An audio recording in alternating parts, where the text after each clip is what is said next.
Capítulo 12. El helenismo. Una chispa en la hoguera. El profesor de filosofía había empezado a enviar las cartas directamente al viejo seto, pero por costumbre, Sofía echó un vistazo al buzón el lunes por la mañana. Estaba vacío, no podía esperar otra cosa. Empezó a bajar el camino del trébol. De pronto descubrió una fotografía en el suelo. Era una foto de un jeep blanco con una bandera azul. En la bandera ponía ONU. ¿No era la bandera de las Naciones Unidas? Sofía miró el dorso de la foto y descubrió por fin que era una postal. A Hilde Moller Nack. Adjunto Sofía Amundsen. Llevaba un sello noruego y un matasellos del Batallón de las Naciones Unidas. Viernes 15 de junio de 1990. ¿15 de junio? Ese día era el cumpleaños de Sofía. En la postal ponía: Querida Hilde, supongo que piensas celebrar tu 15º cumpleaños. ¿O lo harás al día siguiente? Bueno, la duración del regalo no tiene ninguna importancia. De alguna manera durará toda la vida. Te vuelvo a felicitar. Ahora habrás entendido por qué envío las postales a Sofía. Estoy seguro de que ella te las enviará a ti. Postdata. Mamá me dijo que habías perdido tu cartera. Prometo pagar las 150 coronas que perdiste. En el colegio te darán otro carnet escolar, supongo antes de que cierre por vacaciones. Mucho cariño, de tu papá. Sofía se quedó como pegada al asfalto. ¿Qué fecha tenía el matasellos de la postal anterior? Algo en el subconsciente le estaba diciendo que también la postal con la foto de una playa tenía fecha del mes de junio, aunque faltaba todavía un mes entero. No había mirado bien. Miró el reloj y volvió a toda prisa a casa. Hoy tendría que llegar un poco tarde al colegio. No tenía otro remedio. Abrió con la llave y subió corriendo a su cuarto, donde buscó la primera postal para Hilde debajo del pañuelo rojo de seda. Pues sí, también esa postal llevaba el matasellos de 15 de junio, el día del cumpleaños de Sofía, y el día antes de la llegada de las vacaciones de verano. Pensaba intensamente mientras corría hacia el centro comercial donde se encontraría con Jorum. ¿Quién era Hilde? ¿Cómo era posible que el padre de esa chica diera más o menos por sentado que Sofía conocería a Hilde? En todo caso, no parecía lógico que enviara las postales a Sofía en lugar de enviarlas directamente a su hija. ¿Se trataba de una broma? ¿Quería sorprender a su hija en el día de su cumpleaños utilizando a una chica totalmente desconocida como detective y cartero? Pero eso le había dado un mes de ventaja. La razón de utilizarla a ella como intermediaria podía ser que deseaba regalarle a su hija una nueva amiga. ¿Sería ese el regalo que duraría toda la vida? Si ese extraño hombre se encontraba de verdad en el Líbano, ¿cómo había podido localizar las señas de Sofía? Y había algo más. Sofía y Hilde tenían al menos dos cosas en común.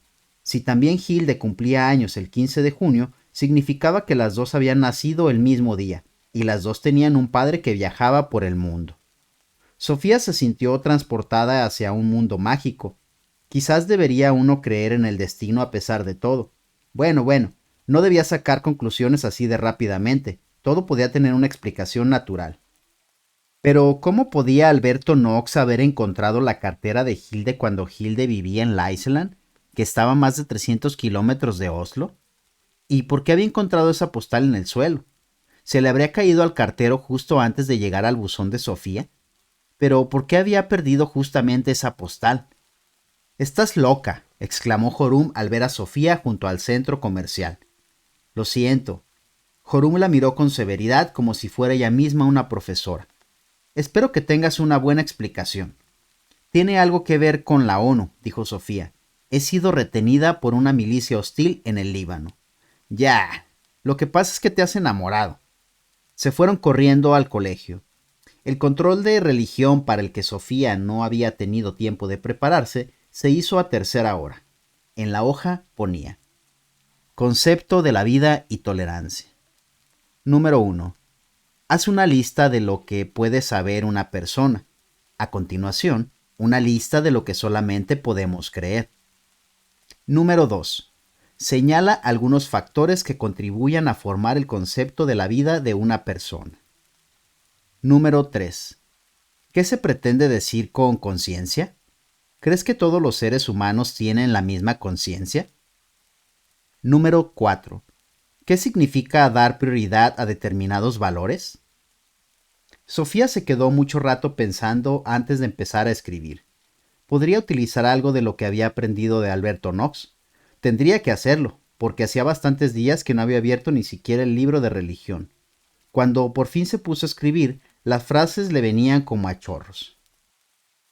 Sofía escribió que podemos saber que la luna no es un queso, y también que hay cráteres en la cara posterior de la luna, que tanto Sócrates como Jesús fueron condenados a muerte, y que todos los seres humanos van a morir antes o después, que los grandes templos de la Acrópolis fueron construidos después de las guerras persas, unos 400 años antes de Jesucristo, y que el oráculo más importante de los griegos fue el de Delfos. Como ejemplo de la pregunta sobre lo que solo podemos creer, mencionó lo de si hay o no vida en otros planetas, y si existe o no existe Dios, si hay una vida después de la muerte, y si Jesús era hijo de Dios o simplemente un hombre muy sabio. Lo que es seguro es que no podemos saber de dónde viene el mundo, escribió al final. El universo puede compararse con un gran conejo que se saca de un gran sombrero de copa. Los filósofos intentan subirse a uno de los pelos finos de la piel del conejo con el fin de mirar al gran mago a los ojos. Aún no sabemos si alguna vez lograrán su propósito, pero si un filósofo se sube a la espalda de otro, y así sucesivamente, saldrán cada vez más de la suave piel del conejo y entonces, esta es mi opinión personal, lograrán su propósito. Postdata. En la Biblia oímos hablar de algo que puede haber sido uno de los pelos finos de la piel del conejo. Ese pelo se llama Torre de Babel, y fue arrasada porque al mago no le gustó que esos pequeños piojos humanos comenzaran a buscar el camino para salir de ese conejo blanco que acababa de crear. Luego empezó con la segunda pregunta. Señala algunos factores que contribuyan a formar el concepto de la vida de una persona. En este tema la educación y el entorno eran sin duda factores muy importantes. Las personas que vivieron en la época de Platón tenían un concepto de la vida diferente al de muchas personas de hoy en día, simplemente porque vivieron en otra época y en otro ambiente. También eran decisivas las experiencias que uno había optado por buscar. Y la razón no dependía del entorno. Era común para todas las personas. A lo mejor se podrían comparar el entorno y las condiciones sociales con la situación que reinaba en el fondo de la caverna de Platón. Mediante su razón, cada individuo puede empezar a salir de la oscuridad de la caverna, pero ese camino requiere una considerable cantidad de valor personal.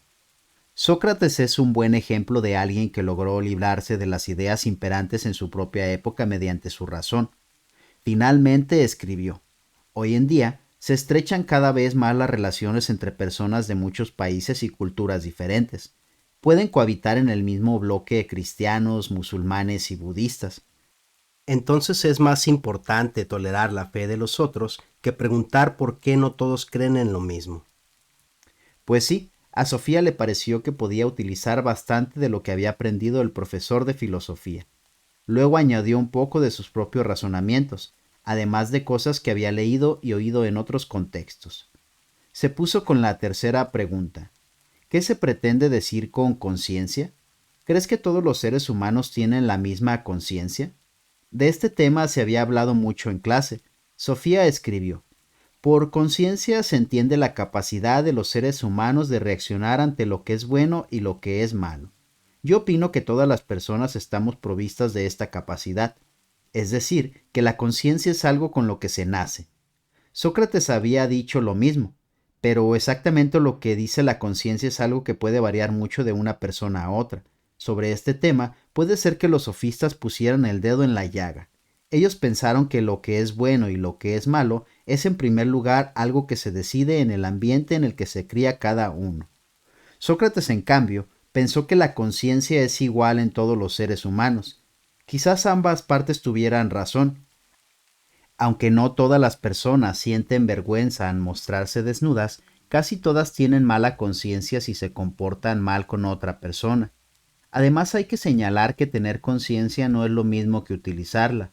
En algunas situaciones puede parecer que las personas actúan sin escrúpulo alguno, pero en mi opinión existe también en esa gente una conciencia, aunque esté muy escondida. De ese modo puede parecer que algunos seres humanos también carecen totalmente de razón, pero solo es porque no la utilizan. Postdata. Tanto la razón como la conciencia pueden compararse con un músculo. Si un músculo no se usa, se irá atrofiando cada vez más. Ya solo quedaba una pregunta. ¿Qué significa dar prioridad a determinados valores? También sobre ese tema habían hablado mucho últimamente. Puede resultar valioso, por ejemplo, saber conducir para poder desplazarse rápidamente de un sitio a otro. Pero si el automovilismo causara la muerte de los bosques y el envenenamiento de la naturaleza, uno se encontraría ante una elección de valores. Tras pensarlo mucho tiempo, Sofía llegó a la conclusión de que serían más valiosos los bosques sanos y la naturaleza limpia que el llegar rápidamente al trabajo. También puso algunos ejemplos más. Al final escribió: mi opinión personal es que la filosofía es una asignatura más importante que la gramática inglesa. Sería por lo tanto sensato dar prioridad a la incorporación de la filosofía en el programa lectivo y a cambio reducir un poco las clases de inglés. En el último recreo el profesor llamó aparte a Sofía. Ya he leído tu examen de religión, dijo. Estaba en el primero del montón. Espero que te diera qué pensar. Precisamente de eso quería hablarte. En cierto modo, eran unas contestaciones muy maduras, sorprendentemente maduras, Sofía, e independientes y personales. ¿Pero habías estudiado la lección? Sofía no supo qué contestar. Has dicho antes que valoras las reflexiones personales. Bueno, sí, pero hay límites. Sofía miró al profesor a los ojos. Le pareció que se lo podía permitir después de todo lo que había vivido estos días. He empezado a leer filosofía, dijo. Da una buena base para formar opiniones personales. Pero a mí no me resultará fácil calificar tu examen. Tendré que ponerte o un sobresaliente o un suspenso. Porque he contestado del todo correctamente o del todo mal. ¿Es eso lo que quieres decir? Digamos un sobresaliente, dijo el profesor. Pero la próxima vez estudias también la lección. Cuando Sofía llegó a casa aquella tarde, dejó tirada la cartera en la escalera y se fue corriendo al callejón. Sobre las gruesas raíces había un sobre amarillo. Estaba totalmente seco por los bordes, de modo que haría tiempo que Hermes lo habría dejado. Se llevó consigo el sobre y abrió la casa con la llave. Primero dio de comer a los animales y luego subió a su cuarto. Se echó sobre la cama, abrió la carta de Alberto y leyó. El helenismo. Hola de nuevo, Sofía. Ya has oído hablar de los filósofos de la naturaleza y de Sócrates, Platón y Aristóteles, con lo cual ya conoce los mismísimos cimientos de la filosofía europea. A partir de ahora, dejaremos ya de lado aquellos ejercicios iniciales que te solía dejar en un sobre blanco.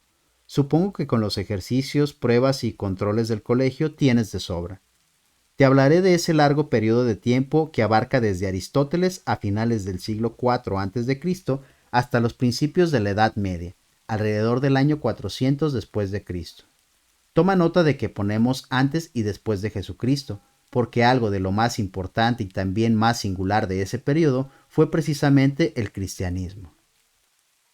Aristóteles murió en el año 322 a.C. Para entonces Atenas ya había perdido su papel protagonista. Esto se debía, entre otras cosas, a los grandes cambios políticos ocasionados por las conquistas de Alejandro Magno, 356 al 323.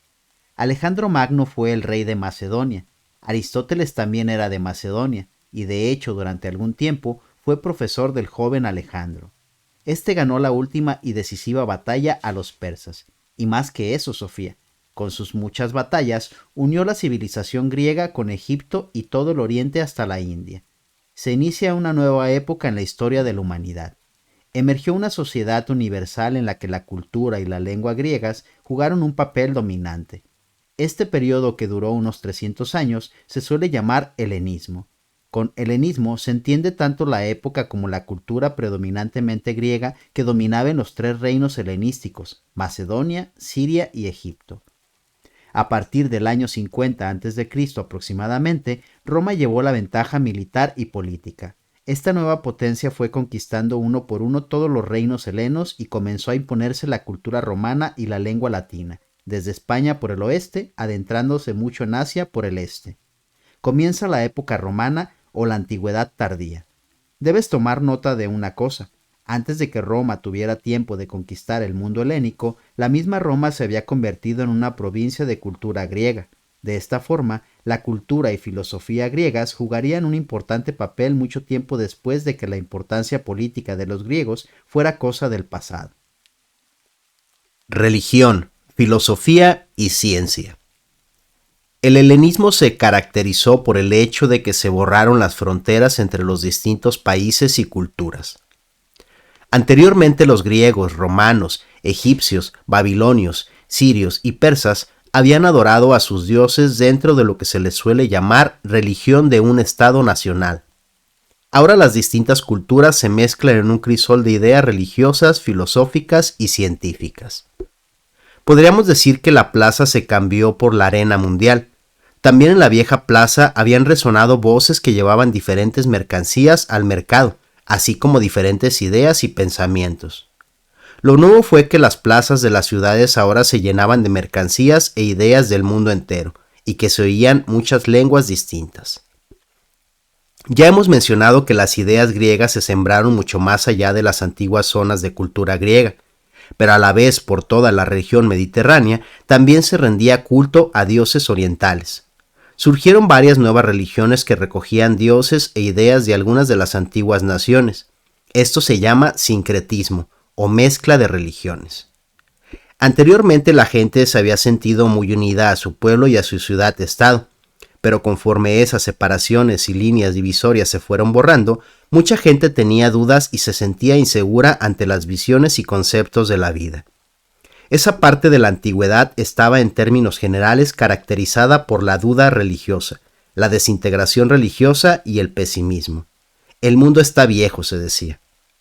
Una característica común de las nuevas religiones del helenismo era que solían tener una teoría, a menudo secreta, sobre cómo las personas podían salvarse de la muerte. Aprendiendo esas teorías secretas y realizando además una serie de ritos, las personas podían tener esperanza de obtener un alma inmortal y una vida eterna. El adquirir unos determinados conocimientos sobre la verdadera naturaleza del universo podía ser tan importante como los ritos religiosos para salvar el alma. Estas fueron las religiones, Sofía, pero también la filosofía se movía cada vez más hacia la salvación y el consuelo. Los conocimientos filosóficos no solo tenían un valor en sí mismos, también debían librar a los seres humanos de su angustia vital, de su miedo a la muerte y de su pesimismo.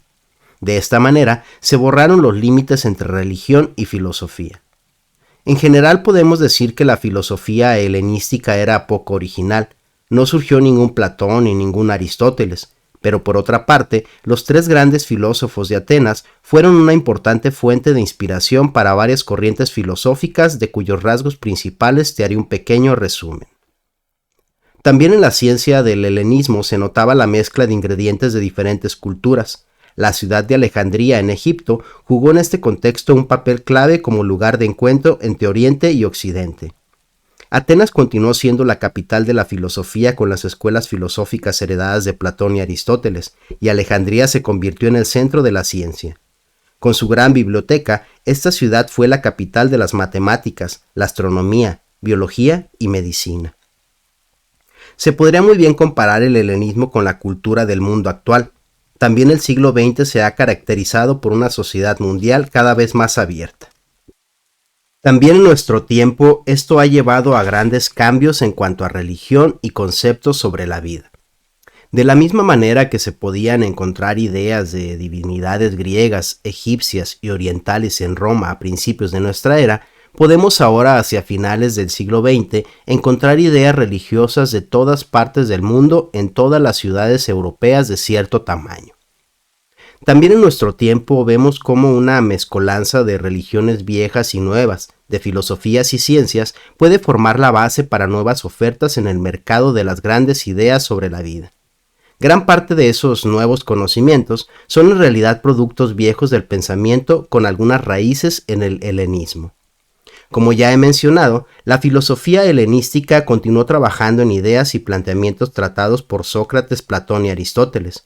Los tres intentaban buscar la manera más digna y mejor de vivir y de morir para los seres humanos, es decir, se trataba de la ética. En la nueva sociedad mundial, ese fue el proyecto filosófico más importante. ¿En qué consiste la verdadera felicidad y cómo la podemos conseguir? Ahora vamos a ver 4 corrientes filosóficas que se ocuparon de esta cuestión. Los cínicos. De Sócrates se cuenta que una vez se quedó parado delante de un puesto donde había un montón de artículos expuestos. Al final exclamó: «¡Cuántas cosas que no me hacen falta!». Esta exclamación puede servir de titular para la filosofía cínica, fundada por Antístenes en Atenas alrededor del año 400 a.C. Había sido alumno de Sócrates y se había fijado ante todo en la modestia de su maestro. Los cínicos enseñaron que la verdadera felicidad no depende de cosas externas tales como el lujo, el poder político o la buena salud. La verdadera felicidad no consiste en depender de esas cosas tan fortuitas y vulnerables, y precisamente porque no depende de esas cosas, puede ser lograda por todo el mundo. Además, no puede perderse cuando ya se ha conseguido. El más famoso de los cínicos fue Diógenes, que era discípulo de Antístenes. Se dice de él que habitaba en un tonel y que no poseía más bienes que una capa, un bastón y una bolsa de pan. Así no resultaba fácil quitarle la felicidad. Una vez en que estaba sentado tomando el sol delante de su tonel, le visitó Alejandro Magno, el cual se colocó delante del sabio y le dijo que si deseaba alguna cosa, él se la daba. Diógenes contestó: «Sí, que te apartes un poco y no me tapes el sol». De esa manera mostró Diógenes que era más rico y más feliz que el gran general, pues tenía todo lo que deseaba. Los cínicos opinaban que el ser humano no tenía que preocuparse por su salud, ni siquiera el sufrimiento y la muerte debían dar lugar a la preocupación. De la misma manera, tampoco debían preocuparse por el sufrimiento de los demás. Hoy en día las palabras cínico y cinismo se utilizan en el sentido de falta de sensibilidad ante el sufrimiento de los demás. Los estoicos. Los cínicos tuvieron importancia para la filosofía estoica, que nació en Atenas alrededor del año 300 a.C. Su fundador fue Zenón, que era originario de Chipre, pero que se unió a los cínicos después de un naufragio. Solía reunir a sus alumnos bajo un pórtico. El nombre estoico viene de la palabra griega para pórtico, estoa.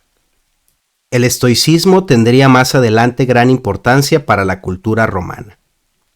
Como Heráclito, los estoicos opinaban que todos los seres humanos formaban parte de la misma razón universal, o logos.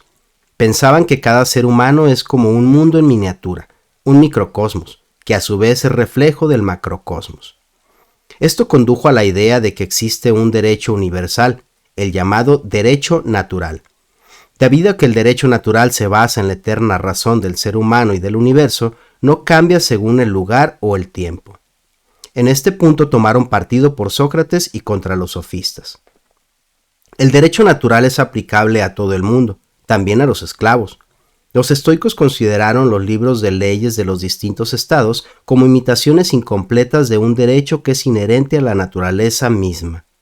De la misma manera que los estoicos borraron las diferencias entre el individuo y el universo, también rechazaron la idea de un antagonismo entre espíritu y materia. Según ellos, solo hay una naturaleza. Esto se llama monismo, contrario por ejemplo al claro dualismo o bipartición de la realidad de Platón. De acuerdo con el tiempo en el que vivieron, los estoicos eran cosmopolitas y por consiguiente más abiertos a la cultura contemporánea que los filósofos del tonel, los cínicos. Señalaban como muy importante la comunidad de la humanidad, se interesaron por la política y varios de ellos fueron hombres de estado en activo, por ejemplo el emperador romano Marco Aurelio, 121 al 180 después de Cristo. Contribuyeron a promocionar la cultura y filosofía griegas en Roma, y en particular lo hizo el orador, filósofo y político Cicerón, 106 al 43 a.C. Él fue quien formuló el concepto de humanismo, es decir, esa idea que coloca al individuo en el centro. El estoico Séneca, 4 a.C. a 65 después de Cristo, dijo unos años más tarde que el ser humano es para el ser humano algo sagrado. Esta frase ha quedado como una consigna para todo el humanismo posterior. Los estoicos subrayaron además que todos los procesos naturales, tales como la enfermedad y la muerte, siguen las inquebrantables leyes de la naturaleza. Por tanto, el ser humano ha de conciliarse con su destino. Nada ocurre fortuitamente, decían, todo ocurre por necesidad, y entonces sirve de poco quejarse cuando el destino llama a las puertas. El ser humano también debe reaccionar con tranquilidad ante las circunstancias felices de la vida. En esta idea se nota el parentesco con los cínicos, que decían que todas las cosas externas les eran indiferentes. Incluso hoy en día hablamos de una tranquilidad estoica, cuando una persona no se deja llevar por sus sentimientos. Los epicúreos. Como ya hemos visto, a Sócrates le interesaba ver cómo los seres humanos podían vivir una vida feliz. Tanto los cínicos como los estoicos le interpretaron en el sentido de que el ser humano debería librarse de todo lujo material. Pero Sócrates también tenía un alumno, que se llamaba Aristipo, que pensaba que la meta de la vida debería ser conseguir el máximo placer sensual. El mayor bien es el deseo, dijo. El mayor mal es el dolor. De esta manera, quiso desarrollar un arte de vivir que consistía en evitar toda clase de dolor. La meta de los cínicos y estoicos era aguantar toda clase de dolor, lo cual es muy diferente a centrar todos los esfuerzos en evitar el dolor. Epicuro, 341 al 270 a.C. Fundó alrededor del año 300 una escuela filosófica en Atenas, la Escuela de los Epicúreos. Desarrolló la ética del placer de Aristipo y la combinó con la teoría atomista de Demócrito. Se dice que los epicúreos se reunían en un jardín, razón por la cual se les llamaba los filósofos del jardín.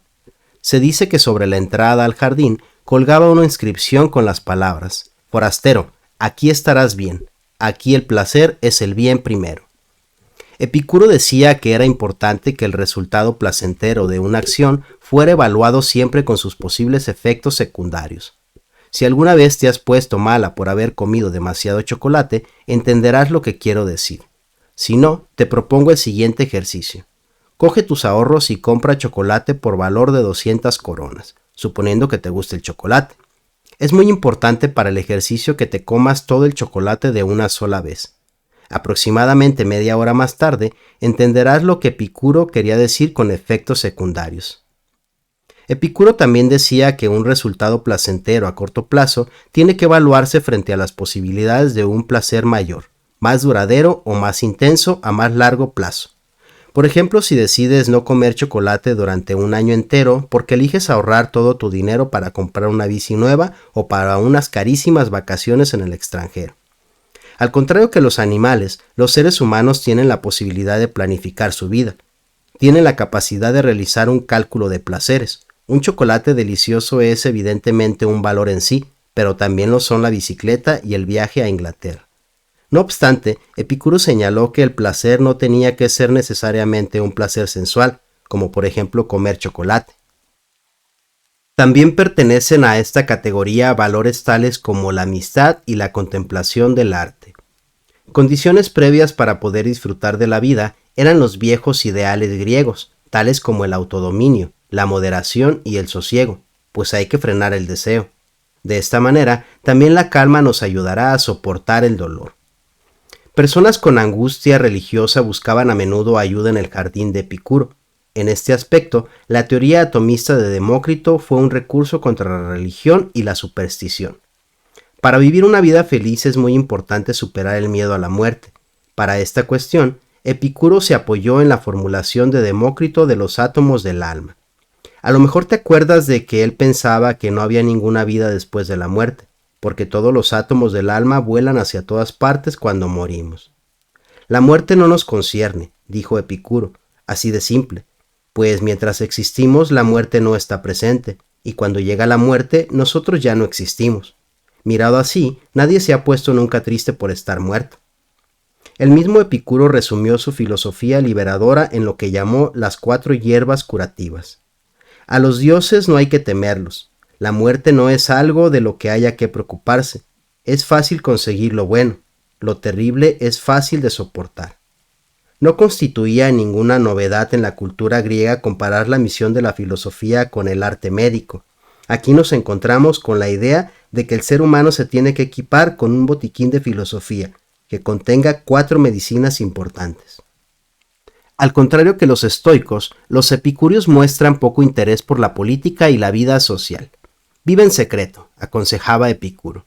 Quizás pudiéramos comparar su jardín con las comunas de nuestro tiempo. También en estos días hay mucha gente que ha buscado un refugio dentro de la gran sociedad. Después de Epicuro, Muchos epicúreos evolucionaron en dirección a una obsesión por el placer. La consigna fue vive el momento. La palabra epicúreo se utiliza hoy en el sentido despectivo de vividor. El neoplatonismo.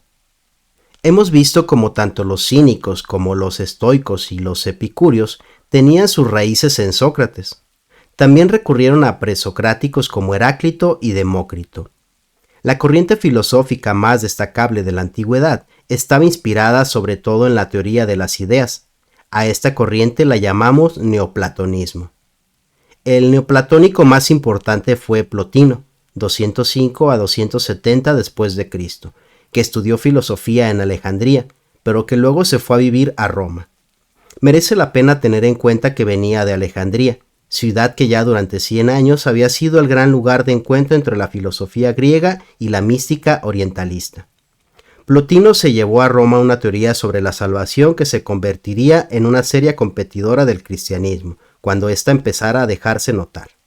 Sin embargo, el neoplatonismo también ejercería una fuerte influencia sobre la teología cristiana. Te acordarás de la teoría de las ideas de Platón, Sofía. Recuerdas que él distinguía entre el mundo de los sentidos y el mundo de las ideas, introduciendo así una clara distinción entre el alma y el cuerpo del ser humano. El ser humano es, según él, un ser dual.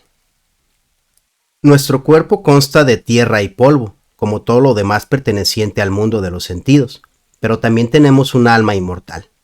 Esta idea había sido muy conocida y extendida entre muchos griegos bastante antes de Platón. Plotino por su parte conocía ideas parecidas provenientes de Asia. Plotino pensaba que el mundo está en tensión entre dos polos. En un extremo se encuentra la luz divina, que él llama uno, otras veces la llama Dios. En el otro extremo está la oscuridad total, a donde no llega nada de la luz del uno. Ahora bien, el punto clave de Plotino es que esta oscuridad en realidad no tiene existencia alguna. Se trata simplemente de una ausencia de luz, es algo que no es. Lo único que existe es Dios o el uno, y de la misma manera que una fuente de luz se va perdiendo gradualmente en obscuridad, existe en algún sitio un límite donde ya no llegan los rayos de la luz divina. Según Plotino, el alma está iluminada por la luz del uno, y la materia es la oscuridad, que en realidad no tiene existencia alguna. Pero también las formas de la naturaleza tienen un débil resplandor del uno. Imagínate una gran hoguera en la noche, querida Sofía. De esta hoguera saltan chispas en todas las direcciones. La noche queda iluminada en un gran radio alrededor de la hoguera. También a una distancia de varios kilómetros se verá la débil luz de una hoguera en la lejanía. Si nos alejamos aún más, solo veremos un minúsculo puntito luminoso como una tenue linterna en la noche. Y si continuamos alejándonos de la hoguera, la luz ya no nos llegaría. En algún lugar se pierden los rayos luminosos en la noche, y cuando está totalmente oscuro no vemos nada. Entonces no hay ni sombras ni contornos. Imagínate que la realidad es una hoguera como la que hemos descrito. Lo que arde es Dios, y la oscuridad de fuera es esa materia fría de la que están hechos los seres humanos y los animales. Más cerca de Dios están las ideas eternas, que son las formas originarias de todas las criaturas. Ante todo, es el alma del ser humano lo que es una chispa en la hoguera. Pero también por todas partes en la naturaleza brilla algo de la luz divina. La vemos en todos los seres vivos, incluso una rosa o una campanilla tienen ese resplandor divino. Más lejos de Dios vivo está la tierra, el agua y la piedra. Digo que hay algo de misterio divino en todo lo que existe. Lo vemos brillar en un girasol o en una amapola, y también intuimos algo de inescrutable misterio cuando vemos a una mariposa levantar el vuelo desde una rama, o a un pez dorado que nada en su pecera. Pero donde más cerca de Dios podemos estar es en nuestra propia alma. Solo allí podemos unirnos con el gran misterio de la vida. En muy raros momentos podemos incluso llegar a sentir que nosotros mismos somos el misterio divino. Las metáforas utilizadas por Plotino recuerdan al mito de la caverna de Platón. Cuanto más nos acercamos a la entrada de la caverna, más nos acercamos a todo aquello de lo que precede lo que existe. Pero al contrario de la clara bipartición de Platón de la realidad, las ideas de Plotino están caracterizadas por la unidad. Todo es uno, porque todo es Dios. Incluso las sombras al fondo de la caverna tienen un tenue resplandor del uno. Alguna vez en su vida Plotino tuvo la experiencia de ver su alma fundirse con Dios. A eso lo solemos llamar una experiencia mística.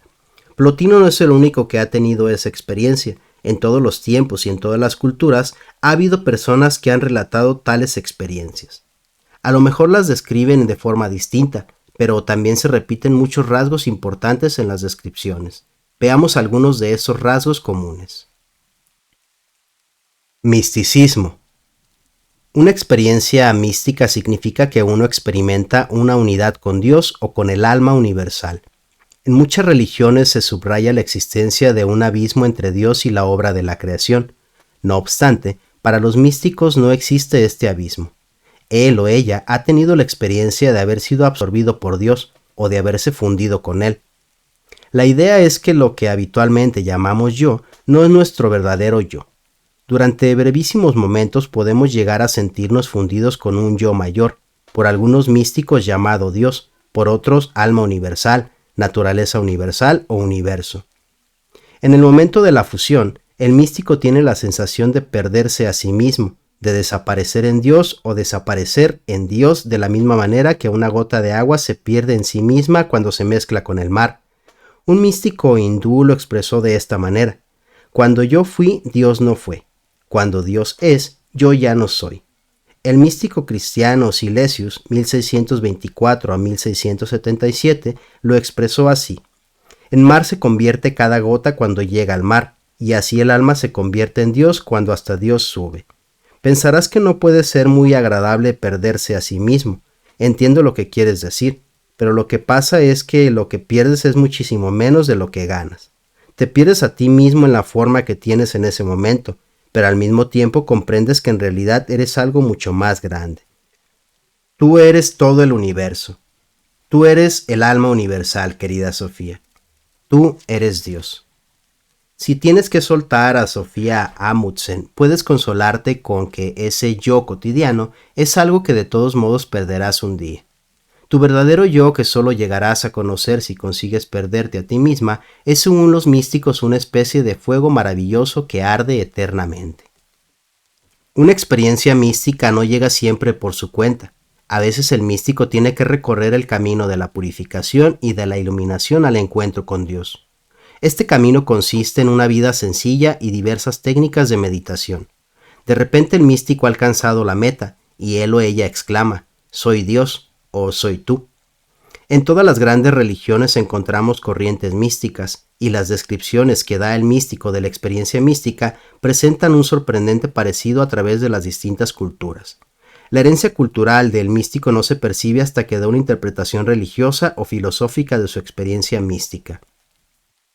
En el misticismo occidental, es decir, dentro del judaísmo, cristianismo e islam, el místico subraya que el Dios con el que se encuentra es un Dios personal.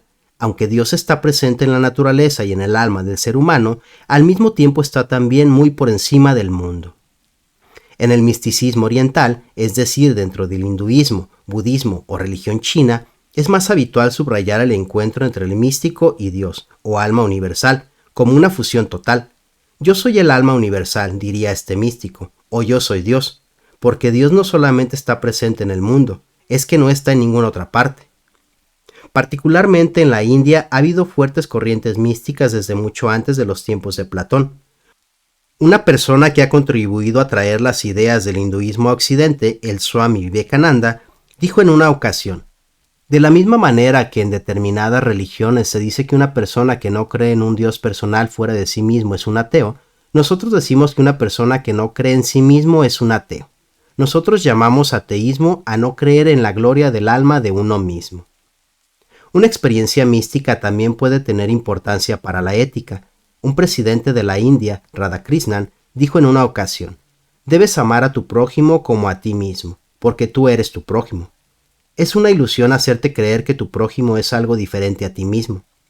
También personas modernas que no pertenecen a ninguna religión relatan experiencias místicas. Han tenido de repente lo que llaman conciencia cósmica o sensación oceánica. Han tenido la sensación de haber sido arrancados del tiempo y han visto el mundo bajo el prisma de la eternidad. Sofía se incorporó en la cama. Tuvo que tocarse para ver si tenía un cuerpo. Conforme iba leyendo sobre Plotino y los místicos, había tenido la sensación de empezar a flotar por la habitación, salir por la ventana, flotando muy alto por encima de la ciudad. Había visto a toda la gente abajo en la plaza, pero había seguido volando por encima del planeta en el que vivía, por encima del Mar del Norte y Europa, bajando por el Sahara y atravesando las llanuras de África. Todo el gran planeta se había vuelto una sola persona viva, y era como si esta persona fuera la misma Sofía. Yo soy el mundo, pensó. Todo ese gran universo que ella a menudo había sentido como algo inescrutable y aterrador era su propio yo. El universo también era grande y majestuoso, pero ahora era ella quien era así de grande. Esa extraña sensación desapareció bastante pronto, pero Sofía estaba segura de que no lo olvidaría nunca. Era como si algo dentro de ella hubiese salido saltando por su frente mezclándose con todo lo demás, de la misma manera que una gota de colorante podía dar color a una jarra entera de agua. Cuando todo hubo acabado, fue como despertar con dolor de cabeza después de un maravilloso sueño. Sofía comprobó con un poco de desilusión que tenía un cuerpo que intentaba levantarse de la cama. Le dolió la espalda de estar tumbada boca abajo leyendo las hojas de Alberto Knox, pero había tenido una experiencia que no olvidaría nunca. Finalmente logró poner los pies en el suelo, perforó las hojas y las archivó en la carpeta junto a las demás lecciones. A continuación salió al jardín. Los pájaros trinaban como si el mundo acabara de ser creado. Los abedules detrás de las viejas conejeras tenían un color verde tan intenso que daba la sensación de que el creador aún no había mezclado del todo el color. ¿Podía ella creer realmente que todo era un solo yo divino? ¿Podía ella pensar que llevaba consigo un alma que era una chispa de la hoguera? Si fuera así, ella misma era un ser divino.